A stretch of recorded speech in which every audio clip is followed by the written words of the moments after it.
Estamos estudiando el Evangelio de Lucas, ya vamos en el capítulo número 16 del Evangelio de Lucas y hemos dicho que Lucas es un libro que busca comprobar específicamente que Jesús es el Mesías.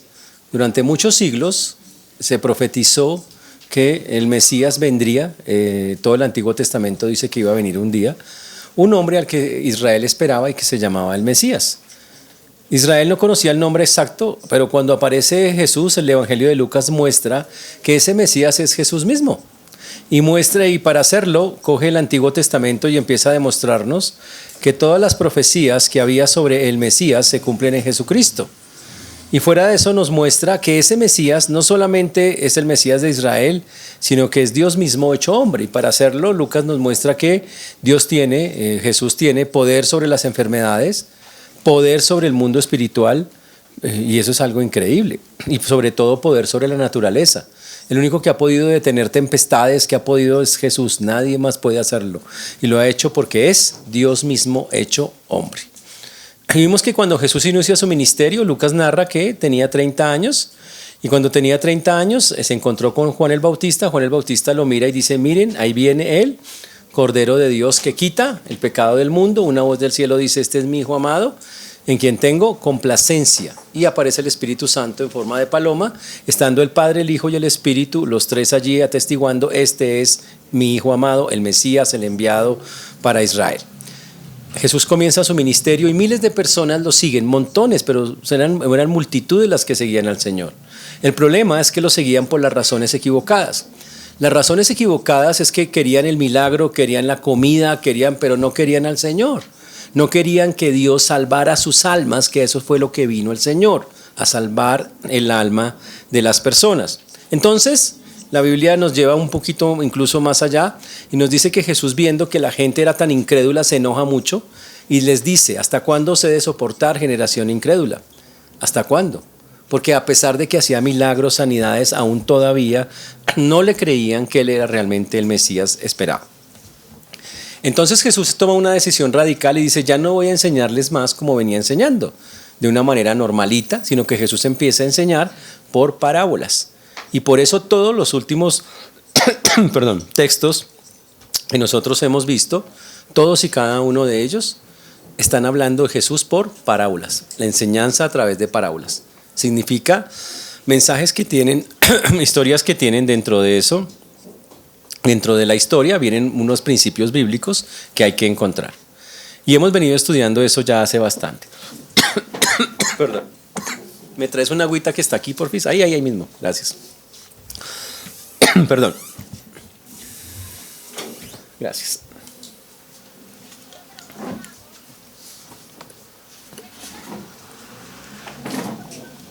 Listo. Vimos también que entonces el Señor empezó esta enseñanza, ya lleva 3 años de ministerio, le anunció a las personas que iba a morir, la gente no se asustó mucho, cómo se va a morir el Mesías, cómo se va a morir el que nosotros estamos esperando, pero Jesús dice hay que hacerlo. Ya estamos a unos días de que Jesús entre a Jerusalén a morir literalmente, y lo que hemos visto es que a medida que va llegando lo persiguen, lo molestan cada día más un grupo especial que se llaman los fariseos. Los fariseos y los escribas odian a Jesús porque Jesús, antes de que llegara Jesús, ellos eran los que manejaban todo en Israel, pero ahora la gente sigue más a Jesús que a ellos. Ellos están llenos de envidia, de celos por lo que el Señor está haciendo. Entonces ellos toman la decisión de matar a Jesús. Ya han tomado la decisión de perseguirlo, lo critican, lo juzgan, dicen mentiras contra él, blasfemias, dice la palabra de Dios. Pero ahora van a pasar al siguiente paso, que es matarlo, que lo vamos a ver más adelante en las enseñanzas que tenemos. Por ahora Jesús se pone a la defensiva y le dice, no sigan la levadura de los fariseos, o sea, no sigan las cosas que ellos inflan, no sigan los principios de ellos, no los imiten, no son gente para imitar, y más bien estén pendientes de las palabras que yo les hablo y estén pendientes a mi regreso, porque cuando yo regrese los voy a encontrar a ustedes con fe, básicamente es lo que pregunta el Señor. Y ahora en las últimas enseñanzas que estuvimos viendo, del libro de Lucas en los capítulos 14 y 15, el Señor hizo unas enseñanzas sobre los perdidos. Lo importante que es para Dios una persona que todavía no ha entregado su vida al Señor. Todos debemos entregar la vida al Señor. pero no es una aceptación mental de la que está hablando el Señor. Usted en la mente puede decir, yo creo en Jesús. Eso no es eso. Es una vida que tiene que demostrarse por lo que tú piensas, lo que tú hablas, pero sobre todo lo que tú haces. Si eso no está pasando o no ha pasado, entonces, y eso fue lo que enfatizó el Señor, tenía miles de personas siguiéndoles, pero muchos no lo estaban siguiendo a Él. Seguían era sus milagros, sus favores. Y por eso hizo 3 parábolas que ya estudiamos, la parábola de la oveja perdida, la de la moneda perdida y el hijo pródigo, sobre la importancia que es para Él que una persona no se pierda, que fue lo que vimos la semana pasada. Y hoy vamos a comenzar en el capítulo número 16. Capítulo número 16, se llama la parábola del mayordomo infiel. Parábola del mayordomo infiel. Vamos a orar. Padre precioso, te damos gracias porque tú eres bueno, Señor, porque para siempre es tu misericordia. Te agradecemos porque hasta aquí nos has traído y tú has sido bueno con nosotros. Pedimos, Señor, que tú seas obrando en cada vida, en cada corazón, como solo tú lo puedes hacer. Ayúdanos a tener hoy un corazón muy dispuesto para recibirte, un corazón para hacer los cambios que se necesitan, para escuchar atentamente y para considerar, Señor, lo que tú nos hablas. Ten misericordia de todos los que nos escuchan, Señor, de tu siervo quien habla, y ayúdanos, Dios, para que todos salgamos edificados en tu precioso nombre, en Cristo Jesús. Amén y amén. Lucas 16:1 dice, dijo también a sus discípulos, lo voy a colocar en pantalla, ahí está, dijo también a sus discípulos, había un hombre rico que tenía un mayordomo y este fue acusado ante él como disipador de sus bienes. Es una parábola, significa que cada personaje significa alguien. ¿Ok? Entonces, este que está aquí, dice acá, un hombre rico que tenía un mayordomo. Tener un mayordomo significaba que tenía bastante dinero, este no tenía uno, tenía varios. Y resulta que lo que va a enfatizar el Señor en el siguiente texto es si nosotros somos fieles o no con Dios. Y vamos a mirar por qué lo dice de esa manera. Y aparece este hombre rico que tenía un administrador o mayordomo. En la Biblia, las personas que dicen que están con Dios o los creyentes somos administradores de los misterios de Dios. Solo administradores, no somos dueños de nada. Muchas personas dicen, es que esto es mío, esto es mío, esto es mío. Yo le he trabajado con el sudor de mi frente. A ver, yo le pregunto, ¿a usted quién le dio la capacidad para que con el sudor de su frente usted tenga las cosas? ¿Quién le dio primero el cuerpo? Y el Señor dice, yo, dice Dios. ¿Quién le dio las capacidades? El Señor dice, yo. ¿Quién le dio a usted la competencia para hacer cualquier cosa? Y el Señor dice, yo.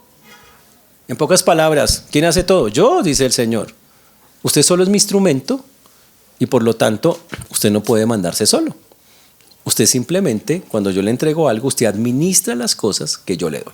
Somos simples mayordomos de las cosas de Dios. Y así es como la Biblia lo muestra.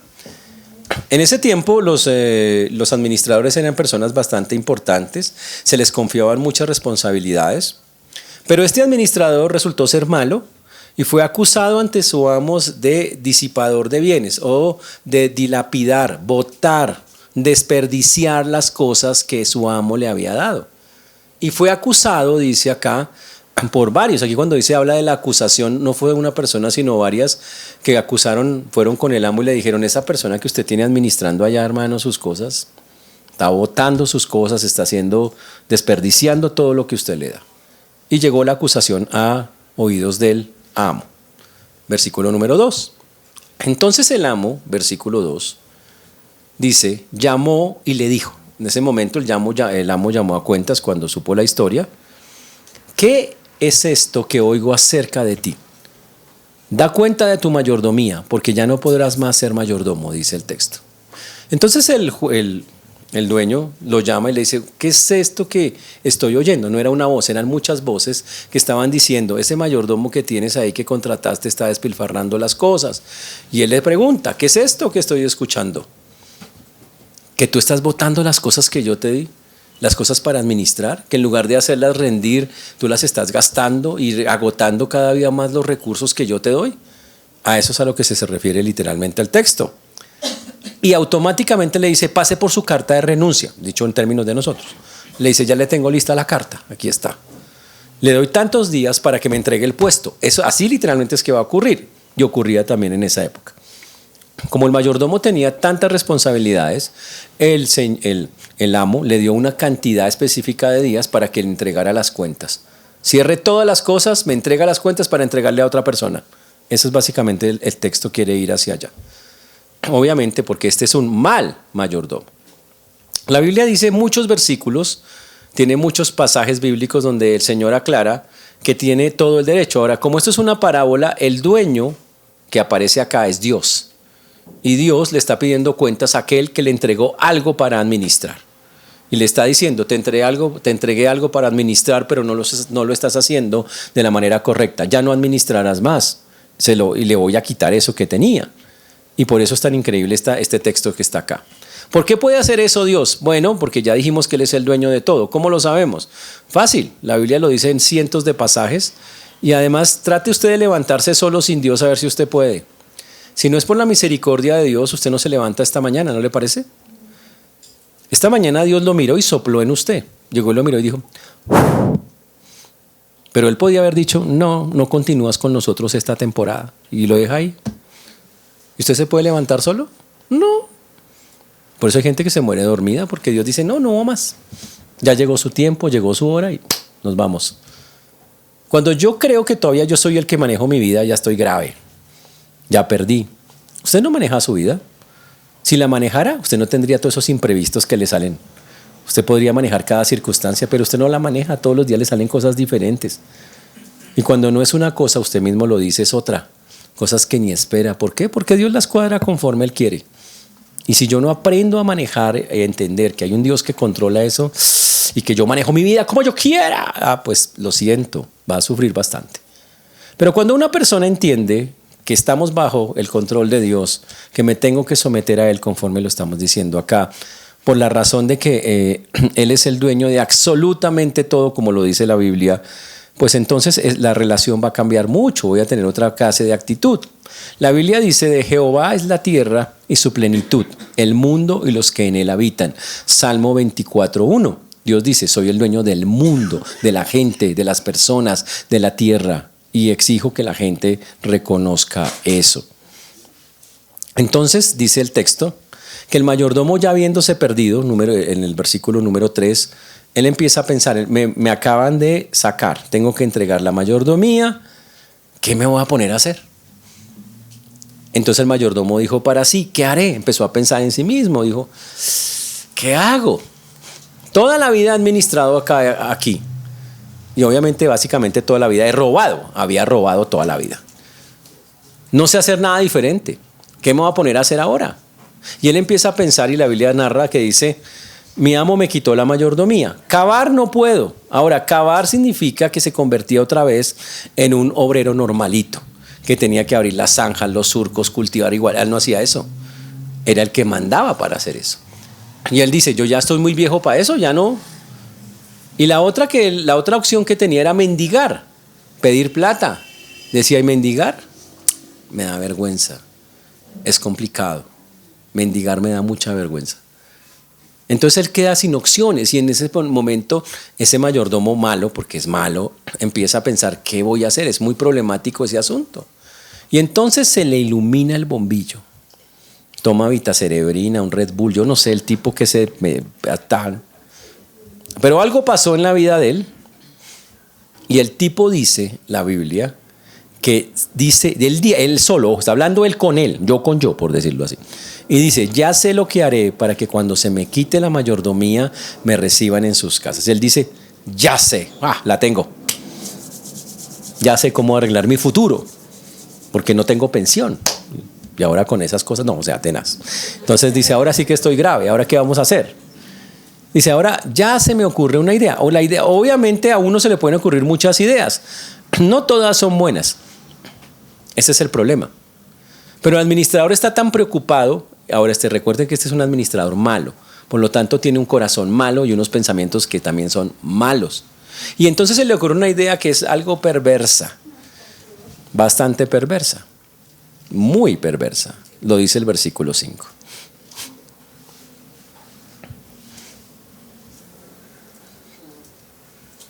Y llamando a cada uno de los deudores de su amo, dijo al primero: ¿cuánto debes a mi amo?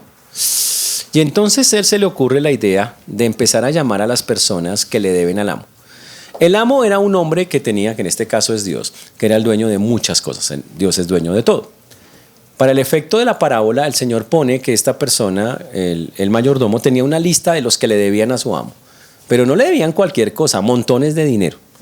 Y él dice: ya sé por qué voy a hacer. Entonces llama a los que más le deben y llama al primero. Venga, eran montones. Aquí en la historia solo se van a nombrar 2, pero son muchos más. Y llama al primero y le dice: ¿cuánto es que usted le debe a mi amo? Y él sabía porque tenía la cuenta. Le habían firmado un papel, era igual que hoy. Usted firma un papel por lo que debe. Literalmente era de esa manera. Ahora, cuando lo llama, lo hace con una muy mala intención, lo dice el versículo número 6. Una intención de invitarlo a hacer algo que se llama un delito, algo torcido. Él dijo, al que le preguntó, le dijo: le debo 100 barriles de aceite. Y él le dijo: toma tu cuenta, aquí está el papel, hágame el favor, siéntese y escriba 50. ¿Se imagina? Es como si usted lo llamaran del banco. Y el del mismo banco le preguntara: ¿usted cuánto es que debe? 100.000. Dígale: el pagaré está por 100.000, no, póngale 50.000 nomás. Tranquilo. Rompemos el otro. ¿Torcido? No, retorcido. ¿Ok? Entonces tenemos un mayordomo infiel, pero una cantidad de gente, ¿cómo los llamamos? ¿Inversionistas? No, codiciosos. Los llamamos codiciosos. Una cantidad de codiciosos que se aprovechan también y dicen: ¿listo? ¿Me va a rebajar la deuda? Ahora, ¿a cambio de qué?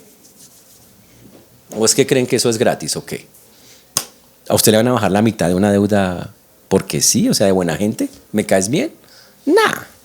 Eso tiene que haber algo detrás. Ahora, ¿cuánto fue exactamente lo que le redujo la deuda?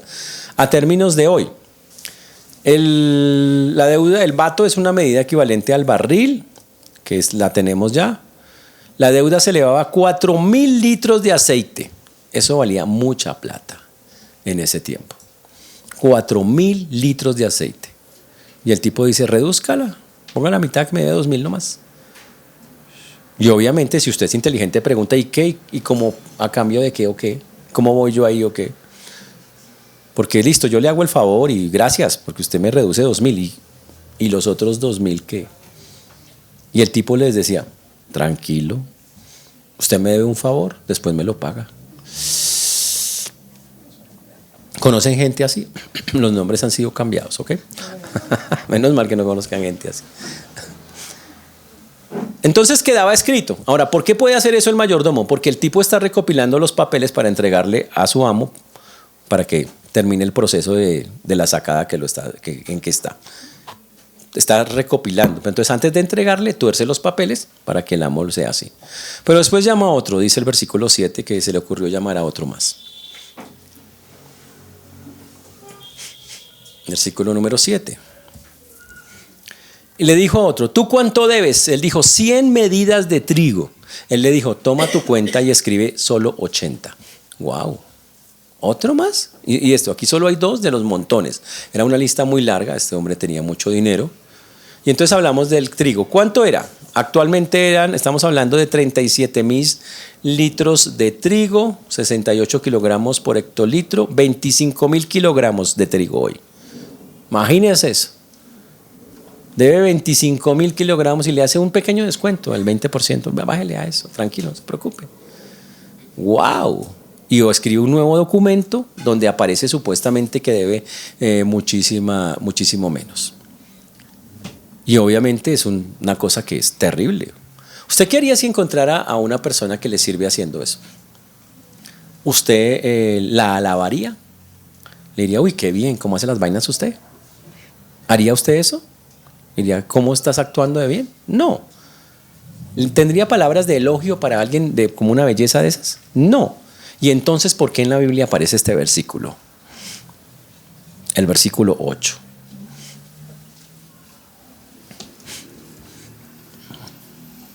Y alabó el amo al mayordomo malo. Uy, ¿cómo así?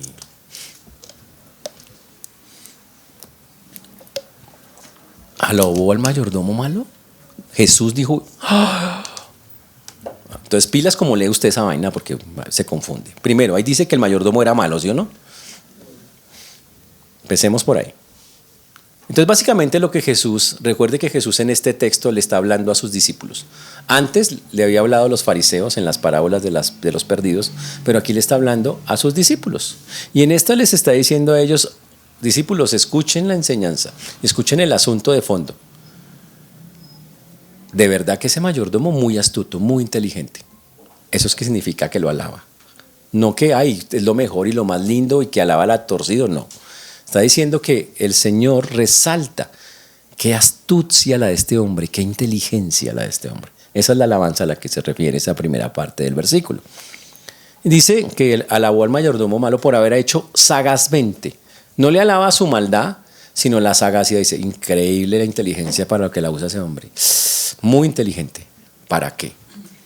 Y aprovecha para decirle a sus discípulos, muchachos, estamos en un mundo donde las personas son muy, como el mayordomo infiel, son muy sagaces, muy astutas, siempre están buscando las cosas para su propio provecho.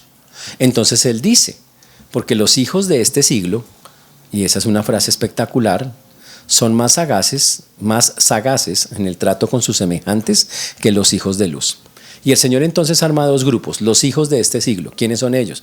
Todas aquellas personas de la humanidad. ¿Y los hijos de luz quiénes son? Las personas que han entregado su vida a Cristo, a Dios, que lo siguen de verdad de corazón. Y Él dice que los del mundo, los que no conocen a Dios, tristemente son más astutos que los que sí conocen a Dios para hacer un montón de cosas que no convienen. Y dice, tienen mucha astucia, tengan cuidado con eso. Los del mundo son muy, muy, muy astutos. Y lo está diciendo el Señor Jesús, una cosa impresionante. Ahora, ese versículo obviamente no está alabando lo malo ni nada de eso, sino por el contrario. Por eso lo llama injusto, totalmente injusto. Pero la advertencia cuando dice los hijos de este siglo habla de la generación presente. Obviamente estamos hablando de hace 2000 años, pero la palabra en el griego hay una que llama presente continuo y significa que está diciendo el Señor, los hijos de este siglo, sigue aplicando para este instante de la vida, año 2024. O sea, el Señor puede afirmar lo mismo hoy. Los del mundo son más sagaces, más astutos, obviamente en la maldad estamos diciendo, para hacer cosas que no convienen, que los hijos de luz, que un hijo de luz no se va a poner a hacer eso. Un hijo de luz no va a decir, ay, ¿cuánto voy a ir yo? Rebájeme eso, hágame este torcidito. Bueno, espero que no, ojalá no. ¿O sí? Hagamos una encuesta mental a ver si ustedes son así, porque me entra la duda. ¿Usted cuando compra algo pide factura? ¿O usted de lo que dice, le dicen con factura, sin factura? Y usted dice, sin factura. Ah, sí. ¿Es correcto para un creyente? Usted dice, uy, pastor, pero no se me va a salir caro. No, ¿y por qué le va a salir caro ser honesto? ¿Es muy torcido ser honesto o qué? Hay que hacerlo.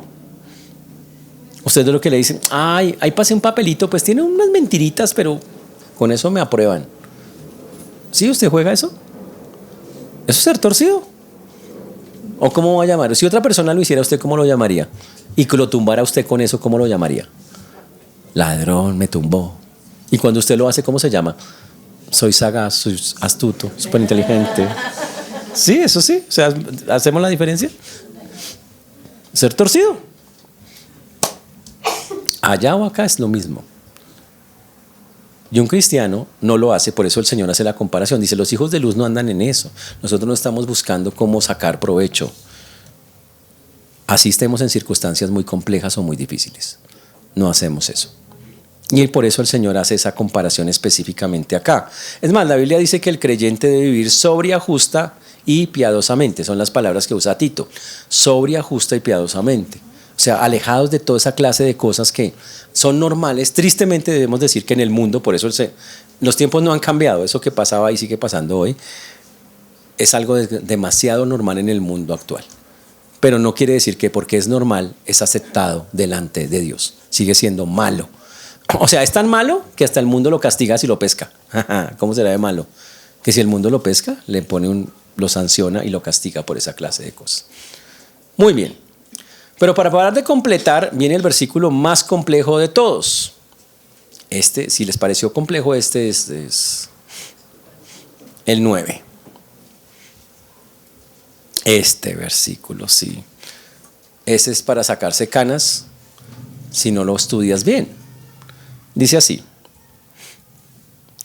y yo os digo, ganad amigos por medio de las riquezas injustas. Uy, ¿qué? Para que cuando éstas os falten, nos reciban en las moradas eternas. Dice, uy, no, ¿cómo? ¿Jesús diciendo eso? Me acaba de decir que no me meta con los torcidos, que yo soy un hijo de luz, que soy diferente, que el mayordomo es injusto, que el mundo tiene otras cosas, y ahora me dice que gane amigos por medio de las riquezas injustas. Entonces, pilas, antes de juzgar hay que estudiar. ¿Ok? Toca definir qué son riquezas injustas. Y resulta que en el texto, en el griego, lo que dice son lo injusto dice riquezas mundanas. ¿Qué es riqueza mundana? Todo lo que se obtiene de trabajar en el mundo es una riqueza mundana. A esa clase de riqueza se refiere. Usted puede trabajar en una empresa y le pagan, pero eso es dinero que se mueve en el mundo. Es una riqueza que el mundo maneja. Es una riqueza mundana. Así es como se muestra eso. Entonces no está diciendo que son necesariamente riquezas que se obtienen porque torcí, robé o hice algo malo. No, está hablando de cualquier riqueza que se obtenga y que esté en el mundo, que son todas las riquezas que están por ahí. Pero para entender este texto mejor, vamos a usar otra traducción. La traducción, la que llamamos traducción más sencilla de todas. Se llama la NTV o Nueva Traducción Viviente. Es que yo la llamo la traducción plastilina. Si usted no entiende con esta, sí, uy, grave. Porque no hay nada más sencillo que esto. Vamos a la NTV, al mismo versículo.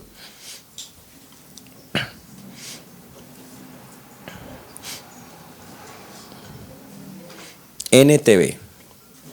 Este es otro versículo. El mismo versículo, pero con letras. A ver, no lo he agarrado todavía aquí.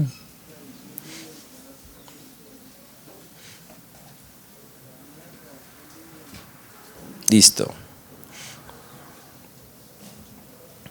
Oiga lo que dice acá. Aquí está la lección. Ahí eso es lo mismo que cuando dice, yo os digo, aquí está la lección. Eso así dice Jesús. Usen sus recursos mundanos. Y en la otra parte dice, ganen amigos por medio de las riquezas injustas. Usen sus recursos mundanos para beneficiar a otros y para ser amigos. Wow. Entonces, cuando esas posesiones terrenales se acaben, ellos les darán la bienvenida a un hogar eterno. Uy, dice, espere, todavía no entiendo, entonces yo le voy a explicar. El Señor jamás se contradice y no le va a decir en un lado que el tipo es un mayordomo infiel y después que se junte a hacer usted plata de la manera igual que el mayordomo infiel. No está diciendo eso. Aquí está diciendo que en el mundo existe lo que llamamos una riqueza que es común a todos. Se llaman recursos mundanos. Mundanos es una palabra que para nosotros suena muy dura, pero la verdad la palabra mundano significa que pertenece al mundo en el cual vivimos. Esa es la palabra, ¿ok? Todos estamos en este mundo. Somos ciudadanos del mundo. Mundanos, estamos en el mundo. Solo que la palabra, por el uso que le damos, decimos que un mundano es una persona que vive de cabeza viviendo en todo lo de esta tierra. Pero la plata hace parte de lo mundano, todo hace parte de todo lo que está alrededor. Y el Señor dice que uno que es hijo de luz, ojo, que tiene acceso a esos recursos porque usted trabaja en una empresa y le pagan con dinero de una empresa. Por ejemplo, ¿qué tal usted trabajando en Bavaria? Imagínese eso, usted trabajando en Bavaria, qué bendición, ¿no? Y Bavaria le da su sustento a usted.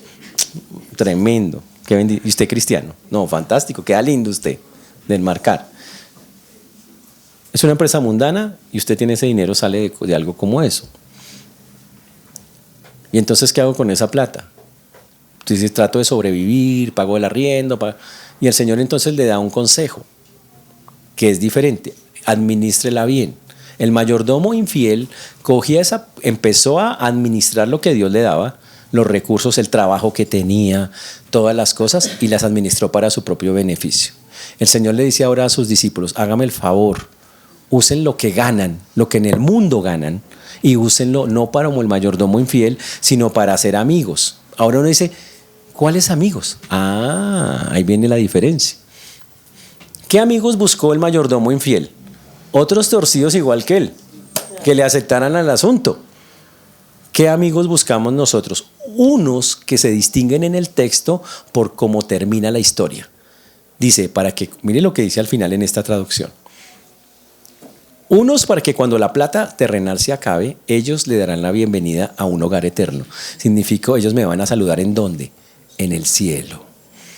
Entonces se está hablando que haga, con la plata que llega del mundo, hágame el favor y hace amigos, ojo, pero no los amigos del mundano ese, del siervo infiel, sino las personas que realmente necesitan.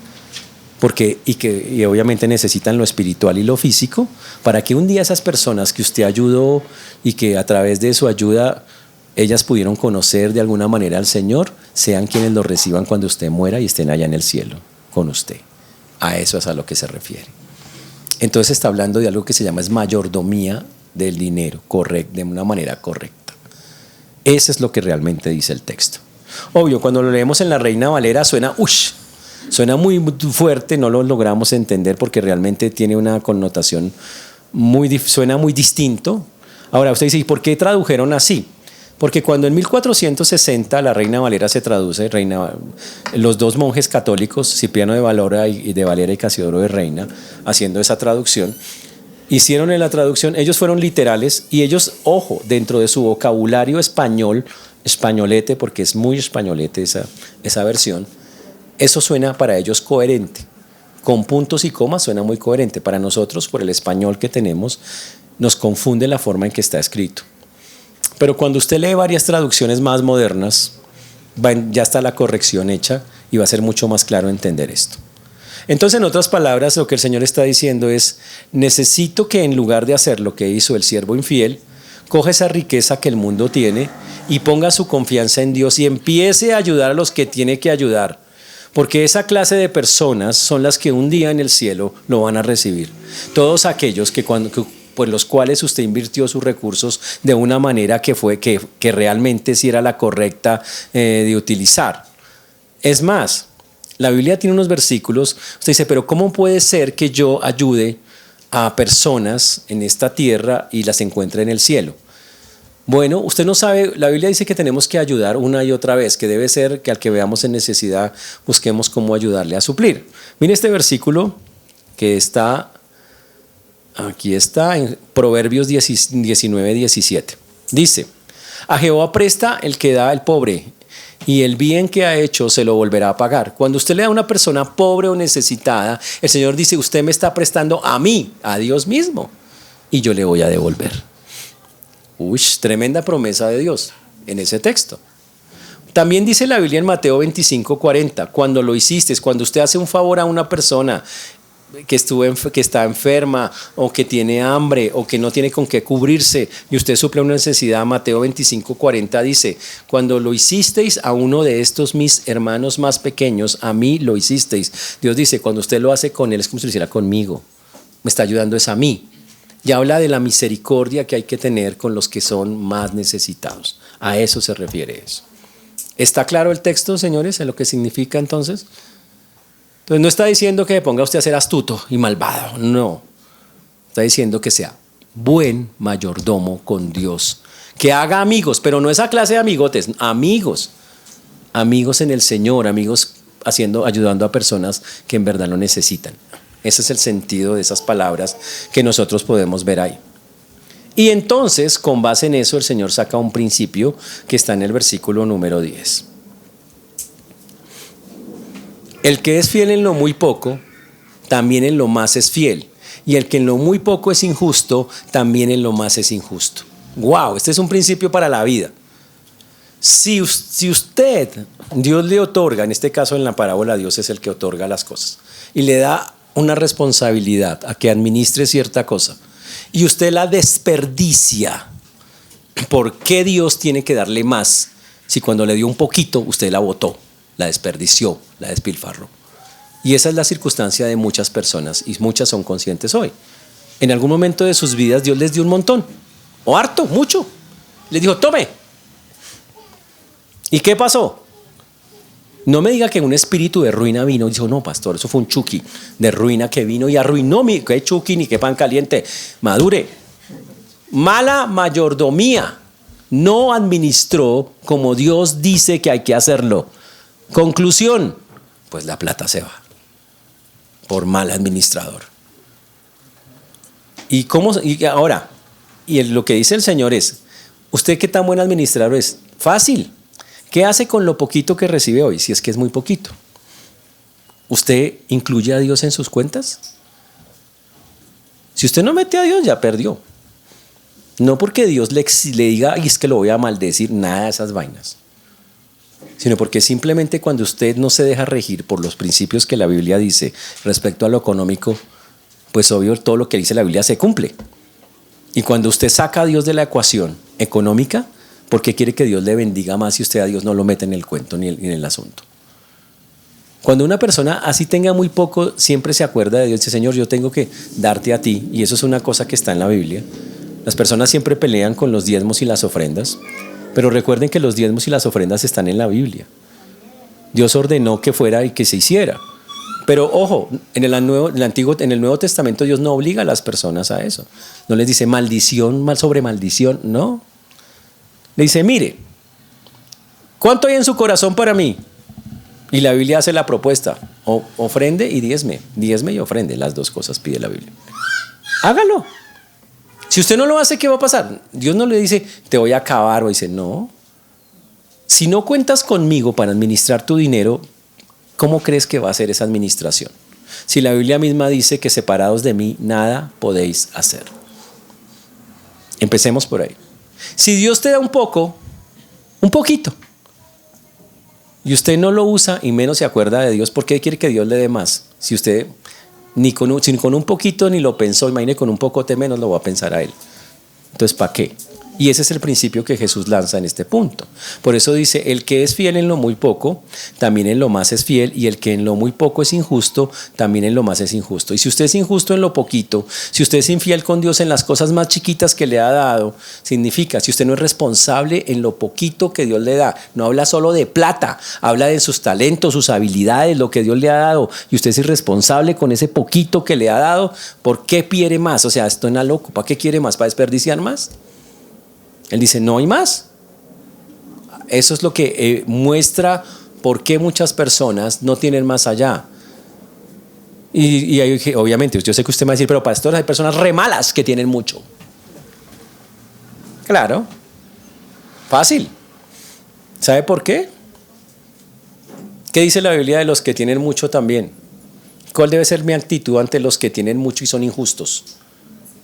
Usar el salmo, no te impacientes a causa de los malignos ni tengas envidia de los que hacen iniquidad, porque para Dios, ¿qué es lo más importante? ¿Que alguien tenga mucha plata o salvar su alma? Usted puede morirse en un ataúd de oro y se va para el infierno, listo, allá se derrite el ataúd, no le va a servir de nada. La separación de Dios es lo más terrible que puede haber. No tener una relación con Dios cuando muramos, esa es la cosa más complicada que un ser humano puede enfrentar o tendrá que enfrentar en su momento. Y si nosotros no hacemos nada al respecto, eso ocurrirá inevitablemente para todo ser humano. Por eso Dios en el versículo número 11 dice,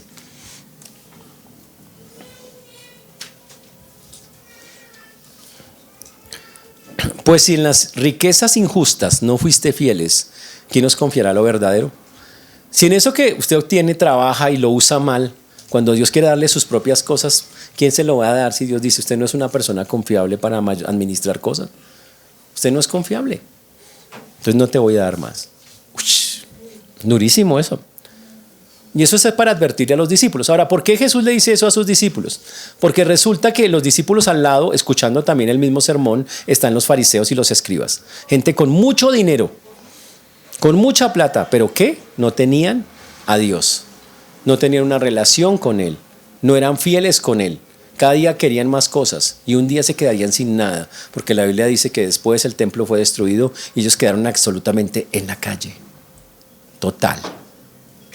Y no les quedó nada de su opulencia, de que todo lo que Dios me dio y que nada, no les quedó nada de nada.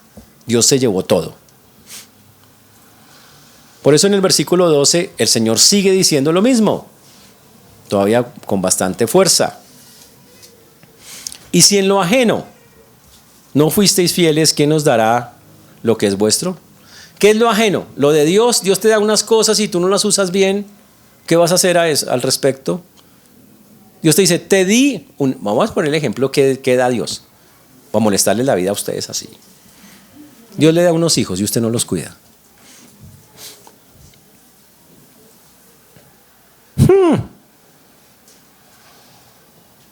Dios le da un esposo, una esposa, y no lo cuida.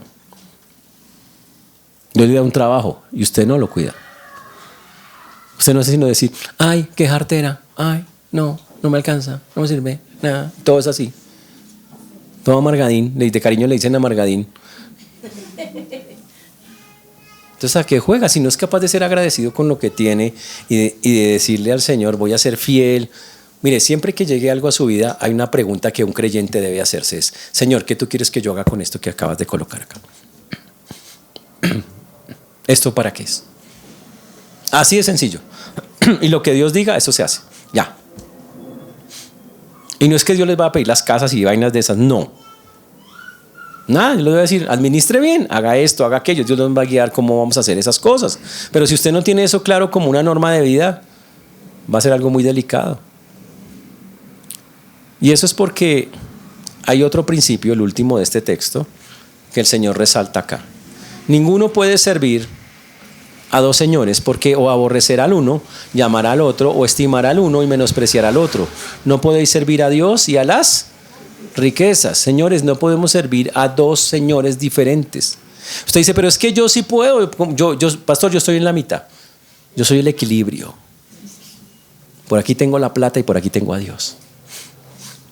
A ver, señores, Jesús y específicamente Dios no acepta cosas a medias. Él no quiere un pedacito de usted, Él lo quiere completico. Por eso Jesús dijo, el que no es conmigo, y está en la Biblia, es contra mí. O sea, él dijo, ¿usted es conmigo? ¿Sí o no? Si no es conmigo, es contra mí. Y cuando dice es conmigo, es completico. Por eso acá en este texto dice, no podemos servir a dos señores. ¿Cuáles son esos dos señores? Los tesoros celestiales y los tesoros terrenales. Yo no puedo amar a los dos. Un día voy a amar más a uno que al otro. Y eso es grave. Voy a amar a uno y odiar al otro. Ese es el punto. Los dos son dos puntos completamente diferentes. Entonces alguien dijo, entonces no puedo tener dinero. Claro, puede tener todo el dinero que quiera, pero siempre y cuando usted entienda que no es suyo. Siempre y cuando entienda, Señor, eso es tuyo. Y el día que tú lo quieras quitar, pues me lo quitas. Te lo llevas. O me dices que lo entregue. Y yo lo suelto. Listo, no hay ningún problema. Y no vivo para eso. ¿Cómo saber si usted está pegado de las cosas del mundo? Entonces yo le pregunto, ¿es usted obsesivo con tener lo material? Es que estoy trabajando todos estos años para tener mis cositas. Y nunca le ha preguntado a Dios, ¿para qué me dan las cosas? Que usted vive enfocado en qué quiere usted. Y es más, se mata y trabaja y hace buscando lo suyo, lo suyo, lo suyo, lo suyo. Pare, por ahí no es. Como alguien dijo, haciéndole morcillas al anticristo. Esa casa linda que está elevando y que está construyendo, usted le va a quedar linda cuando venga el anticristo. El anticristo en su casa tomando tinto, fantástico, ¿no? Va a quedar hermosa. Porque para eso es lo que le va a quedar. ¿A quién más le va a quedar? ¿O ha visto entierros con trasteo? Bueno, en algunas culturas trastean y todo, pero no sirve nada, ¿no? Porque siempre queda ahí, se daña la vaina. Pero el punto es, no nos llevamos nada. Entonces, a eso es lo que estamos llamando, el llamado del día de hoy. El Señor dice, no podéis servir a Dios y a las riquezas. La palabra riquezas ahí es el nombre de un dios idolátrico griego, se llama Mamón. Mamón es un dios, el dios de la riqueza, está en Grecia. Y el Señor dice, usted no puede servir a Dios y por el otro lado decir que sirvo a las riquezas, el amor al dinero y a las cosas, al dios Mamón. Ese no puede ser de esa manera. Por eso el Señor dice, el seguimiento de Cristo es el que no toma su cruz y sigue en pos de mí, dice, no es digno de mí. Uy. Por eso quiero preguntarle, ¿usted a quién sirve hoy? Y solo hay dos alternativas, o a Dios o a sus propios intereses. No hay más. Y tranquilo, si la respuesta es sus propios intereses, está bien, Todo es que usted sea honesto con Dios en ese sentido. Pero debe dejar claro que entonces no diga que está con Dios cuando usted vive es para otras cosas. Cuando el enfoque suyo es levantar casa, carro, beca y viajes. Ese no es el enfoque. Un cristiano ya no tiene ese enfoque. Lo tuvimos y vivimos para eso. Y nos matamos por eso en algún momento de la vida. Pero ya entendimos que no, la vida no es eso. La vida es conocer al Señor y entender que un día vamos a encontrarnos con Él y le vamos a rendir cuentas. Y no me va a decir cuántas casas tuviste. No, me va a decir qué hiciste con mi palabra, qué hiciste con las cosas que te dije que hicieras, qué hiciste con todos aquellos llamados de atención a que cambiaras tu vida, a que hicieras lo que realmente es importante. A eso sí me va a llamar. A esas cuentas sí les tengo que rendir. Y cuando usted se encuentre con ellas, ¿qué va a contestar? Es mi pregunta en esta mañana. Por eso yo tengo que, si usted quiere saber cuál es la manera correcta de hacer eso, está en Romanos 12:1, la forma correcta de elevar ese servicio, de servir a Dios. Romanos 12:1 dice: hermanos, os ruego por las misericordias de Dios que presentéis vuestros cuerpos como un sacrificio vivo, santo, agradable a Dios, que es vuestro culto racional. Ahora, solo para bajarlo en la nube a usted, porque es que hay muchos que se creen, no, es que yo, pastor, yo levito, yo no camino, yo levito, yo me manejo solo, soy autosuficiente, a mí nadie me acompaña a nada, yo hago todo solo porque yo puedo solo. A ver, don Solo, le tengo unas preguntas. ¿De quién es su espíritu? La Biblia dice que el espíritu es de Dios. ¿De quién es su alma? El Señor dice, todas las almas son mías, o sea que el alma es de Dios. Y el cuerpo, el Señor dice, yo lo compré con mi sangre en la cruz. Entonces, ¿usted con qué viene teniendo? No tiene ni cuerpo, no es suyo. No tiene alma porque no es suya y no tiene un espíritu que no es suyo. Entonces, ¿usted qué tiene? Entonces, ¿de qué se ufana? ¿De qué se enorgullece? Si usted no tiene nada. ¿Estamos claros? Y desde esa perspectiva, yo tengo que ahora, simplemente tengo un cuerpo que administrar, que ejercer mayordomía sobre él, y esa mayordomía es que yo lo ponga, como dice el texto, como un sacrificio vivo, santo, agradable a Dios, al servicio de Dios. Eso es todo lo que dice el Señor. Y eso no quiere decir que todos se van a volver religiosos o algo así. No, está diciendo que cuando lo pone al servicio de Dios es que usted va a hacer caso a lo que Dios dice en su palabra, se va a dejar guiar por Él, por el Señor a través de su espíritu, esa clase de cosas. Eso es lo que está diciendo. Entonces terminamos hoy con una pregunta que se hizo hace más o menos, estoy haciendo la cuenta de años, 3.200 años, más o menos. Hoy voy a terminar con esa pregunta también para ustedes. Está en el libro de Josué, está en el capítulo 24. Josué, capítulo 24, versículo 15. Y obviamente solamente voy a resaltar la parte que me interesa, sobre todo que ustedes tengan clara. Hoy básicamente les voy a preguntar a ustedes, escogéis a quién sirváis. Hoy, ¿a quién sirváis? Esa es una decisión que yo no puedo tomar por ustedes, tienen que tomar ustedes convencidos por el Señor. Y si tienen dudas, pregúntenle a Dios y sacan de sus dudas, porque Dios no va a cambiar de opinión. En ese tiempo, Josué entra al pueblo a la tierra prometida porque Moisés no logra entrar, pero Josué sí entra. Y cuando entra Josué ve que la gente empieza a murmurar, ay, ya llegamos a la tierra prometida, y empieza a verle todo feo. Y hay cosas que no me gustan, igual que todo el mundo. Ay, una casa nueva, ay no, pero está como muy alto. Y ese color no me gusta. Y empieza. Y Josué se da cuenta de que el pueblo empieza a irse, no detrás de Dios que los llevó y los entró, ya están allá, o sea, ya estamos allá metidos, ¿ok? Y entonces Josué los reta y les dice, si mal os parece servir a Dios, pues escojan a quién sirvan. Si a los dioses a quienes sirvieron vuestros padres cuando estuvieron al otro lado del río, o a los dioses de los amorreos en cuya tierra habitáis, pero yo y mi casa serviremos a Jehová. Josué les hace la pregunta, dice, yo ya decidí por mi casa va a servir al Señor. pero ahora escojan ustedes la suya, a quién va a servir. Es lo que está diciendo. Y este texto tiene esa finalidad. Poner a las personas que decimos que somos hijos de luz y que estamos en la fe y que creemos en el Señor, a que tomemos una decisión. ¿A quién estamos sirviendo? ¿Tenemos un enfoque materialista de este mundo y la vida? ¿O tenemos un enfoque espiritual donde queremos crecer en las cosas que necesitamos crecer cuando somos hijos de Dios? Y eso es lo que hay que buscar. Por eso es una decisión que yo no puedo tomar, pero usted sí. Y yo solo puedo orar que Dios convenza su corazón. Yo solo puedo orar que Dios llegue y le inquiete y le diga, oiga, ¿yo a quién estoy sirviendo? Y que si hay algo que está mal, hable con Dios y lo arregle. Ese es el punto. Por eso cuando termina el texto de Lucas que acabamos de mostrar acá en este punto de Lucas número 16, el Señor le habló directamente a sus discípulos y le dijo, tengan cuidado porque ustedes pueden terminar al otro lado. Ustedes pueden terminar adorando, sirviendo al que no es. Y todo porque nunca lograron enfocar y tomaron la decisión seria a quién van a servir en esta vida.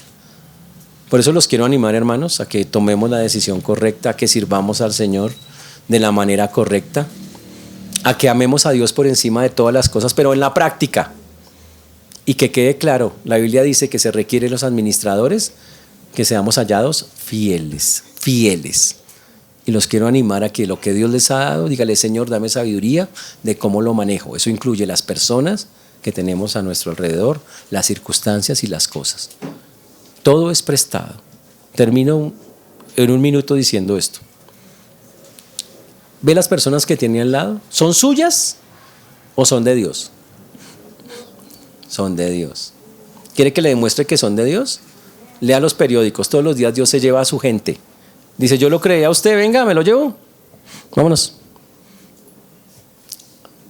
Y tremendo, ¿no? A ver, trate de detener a Dios. No se puede. Porque Él es el dueño de todo. Dios simplemente dice, te he puesto al lado una familia, unos amigos, un grupo de personas. Administra bien tu vida con ellos. Y si están a tu cargo, administralos bien. Porque hasta en eso Dios nos ha puesto también. Administrar a las personas que tenemos a nuestro alrededor. Pero dice que lo hagamos de una manera fiel. Señores, que el Señor nos ayude. Y si cuando tengan dudas respecto a esto, Señor, dime cómo lo hago, porque yo sé que no es fácil.